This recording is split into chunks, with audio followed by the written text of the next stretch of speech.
ተጠቅመዋል። አንዳንዶች ደግሞ ለግል ፖለቲካ ሐሳቢያቸው እንደዚህ ተጠቅመው ለማወቅ ተችሏል። እየሞከርኩኝ ነው በሚል በኮሜዲያን ያሲን ታካ እኔም ፖለቲካ እዛ ያለመርክበት ሂድና አብካ። እኛ የመስራት የመለወጥ የማደግ ሐሳብ ነው ያለን። ሙከራ የስኬት ጅማሮ ነው። እሙዬ ምን እየሞከርሽ ነው? አባ ምን እየሞከርክ ነው? እስቲ ኮሜንት ላይ ጻፉ። ያላችሁበት እንሸልማለን፣ እንሞክራለን። ደግሞ ይሄን ቻናል ፎሎ ለማድረግ ሞክሩ። እናንተም እሺ። እየሞከርን ነው፣ እየሞከርኩ ነው። መሳይ ተስፋ ሲቆርጥ የመሳይ መኮንን ተስፋ መቁረጥ በስድብ ሲታጀብ መሳይ መኮንን ለኮሜዲያን ያሲኖ የሰጠው ወይም የላከው መልእክት። መሳይ ለኮሜዲያን ያሲኖ የጻፈውን መልስ እንደወረደ የጻፈው እናነባለን። አብራችሁን ቆዩን። ኮሜዲያን ያሲኖ ትንሽ ተቆነጠጠ መሰለኝ ኑዛዜ አይነት ዘለፋ ያለው መልእክት በማህበራዊ ሚዲያ መድረኩ አሰራጭቷል። እኔን በቀጥታም በመክሰስ እየሞከርኩ ነው በሚል ያሰራጨው ድንቅ መልእክት ፖለቲካዊ ይዘት እንደሌለው ጠቅሶ ወቅሶኛል። እኔ ላይ ወቀሳ ለማቅረብ የተጠቀመበት ቃል ዘለፋ ባይሆን ይመረጥ ነበር። በነገራችን ላይ ይህን መልእክት አስከትሎ እንደሚመጣ ገምተን ነበር። የአብይ አህመድ ገራፊዎች ስራቸውን አልዘነጉትም። በቶሎ ማስተባበያ እንዲያወጣ እንደሚደረግ በገመትነው መሰረት ኮሜዲያን ያሲኖ ግምታችንን ትክክል አድርጎልናል። ምናልባት ለያሲኖ መልእክቴ አንተ የቤት ስራህን ጨርሰሃል። ያደረስከን መልእክት ድንቅና ወቅታዊ ነው። ጥበብ ስውር ናት። በፈለግነው መረዳት የተደራሲያን መብት ነው። ለፖለቲካ ነው ብለህ ባትነግረንም እኛ ፖለቲካዊ ትርጉም ሰጥተን ለመረዳት ያንተን ፈቃድ አያስፈልግም። ካንተ ፈጠራ እኛ ያተረፍነውን አትርፈን እንጠቀማለን። ሁሉንም መሆን አትችልም። ጥበቡንም አበርክተህልን እንዴት እንደምንረዳው ትዕዛዝ ሰጥተህንማ አትችልም። ያንተ ኃላፊነት በዚያ 1 ደቂቃ ክሊፕ ተጠናቋል። ቀሪው የኛ ነው። በዚህም እናመሰግናለን። ከአብይ አህመድ ስውር ገራፊዎች እንዲጠብቅህ እጸልይ ነበር። ከዚህ በኋላ የሚነኩ ግን አይመስለኝም። የሚፈልጉትን አድርገህላቸዋል ይላል። በተረፈ ላበረከትክልን ድንቅ መልእክት በድጋሚ እናመሰግናለን። በቀጣይ እየሞከርኩ ነው የሚለው ምዕራፍ አብቅቶ አልቻልኩም በቃኝ በሚል ድንቅ መልእክት እንደምትመጣ እጠብቃለሁ። ባትመጣም አላዝንብህም። ሌሎች መምጣታቸው አይቀርም። ያንተ አብዮት ግን እንዴት ወሳኝ እንደሆነ ነገ ታሪክ ይነግርሃል። በርታ ብሏል መሳይ መኮንን ለያሲኖ በጻፈው። ሌላው መሳይ መኮንን የብልጽግና ዲጂታል ሰራዊት ድንቁርና መቼም ተወዳዳሪ የለውም።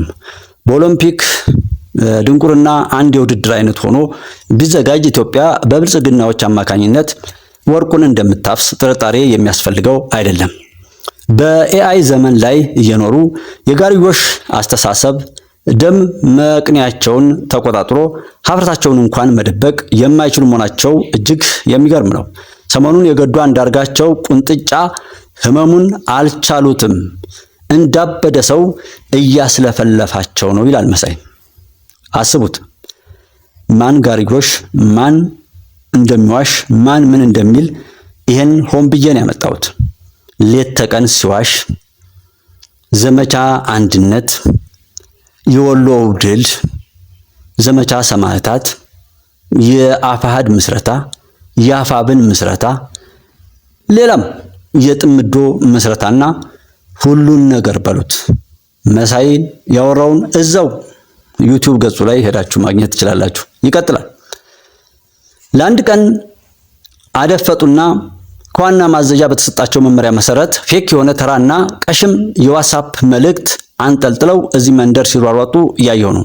እውነት ለመናገር ድንቁርናን በልኩ ለማሳየት ትክክለኛ ምሳሌ መሆን የሚችሉ ነው። በምስል የተደገፉና የፈጠራ መሆናቸውን ለመለየት እጅግ አስቸጋሪ የሆኑ የአይ ቪዲዮዎች በቀላሉ በሚሰሩበት በዚህ ዘመን የብልጽግና ዲጂታል ሰራዊት ቁራጭ ዋትስአፕ ፌክ መልእክት ይዘው መጥቷል። ቆርጦ መቀጠል የብልጽግናዎች የወል መገለጫ ነው። በቀላሉ የሚጋለጡ የጎግል ዳታ የማያስፈልጋቸው በመንደር መርፌ ወጊ ደረጃ የሚሰሩ አማተር የፎቶሾፕ መልእክቶችን በማሰራጨት የማህበራዊ መድረኩን ማጠንባት ዋነኛ ተግባራቸው አድርገውታል። ገዱ አንዳርጋቸውና ነአምን ዘለቀ የተለዋወጧቸው መልእክቶች በሚል የሚቀባበሉትን አንድ ፌክ የዋትስአፕ ምስል ባየሁ ጊዜ ምን ያህል የዶክተር ገዱ ምላሽ የጀርባ አጥንታቸውን እንደሰበረ ማረጋገጥ ችያለሁ። መቆም አቅቷቸው አረፋ እያደፈቁና ቀና ለማለት ሲንገታገቱ እንደማየት የሚያስደስት ነገር አላገኘሁም። ይህን ተራና ቀሽም ፎቶሾፕ ለራሳቸው ማመናቸው ሳይሆን ሌላው ሰው ያምነናል ብለው አደባባይ ይዘው መከሰታቸው ድንቅ የሚል ነገር ነው። የገለምሶ ጫቱን ቅሞ በላዩ ላይ አረቂውን ልፎ ላብ እያጠመቀው ምራቁን እየረጨ ዳገት እንደያዘው እኔትሬ ተሳቢ መኪና እየተንተፋተፈ የሚለፈልፈው አንዱ የብልጽግና ዩቲዩብ አጋፋሪ ደምስሩን ገትሮ በግራና ቀኝ እንደ ጅረት የሚፈሰውን ቁሩን እየጠረገ ፌኩን የዋትስአፕ ምስል እያሳየ ገዱን ጥንብርኩሱን ለማውጣት ሲወራጭ ሳየው የተረዳሁት ነገር ቢኖር የብልጽግና መንደር የደረሰበትን ምት በቀላሉ የሚታከመው እንደማይሆን ነው። ተያይዘው ጨርቃቸውን ጥለው አብዷል። ድንቁርናቸው መልሶ የገረፋቸው ነው። በጋራ የምንጠራበት ኢትዮጵያዊ ማንነት ስላለን በእውነቱ አንገታችንን አስደፍተውናል ቀሽሞች ብሏል መሳይ። እንግዲህ ማን ምን እያለ እንደሆነ ሰዎች በዚህ ልክ ነገሮችን ማገናዘብ አይችሉም ብሎ መሳይን ጽፏል። ሁሉም ሰው እስኪ እውነቱን የራሱን የተረዳውን ይጻፍ። ኮመንት ይሄ ከፌስቡክ ላይ ነው የወሰድኩት፣ እዚህ እኔ በዩቲዩብ ላይ እለቀዋለሁ። ኮመንት ጻፉ እስኪ።